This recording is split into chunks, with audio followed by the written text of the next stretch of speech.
সাপ রাসেল বাইপার সাপ সংসদে আমি কইছি যে মাননীয় প্রধানমন্ত্রী রাসেল বাইপার সাপ আইছে কিন্তু বেজি নাই, বেজি মানে নেওলা।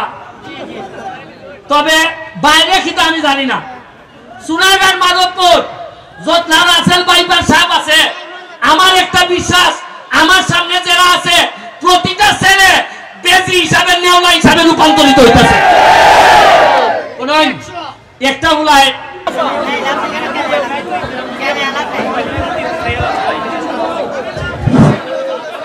গাজীপুরের ভাই গোল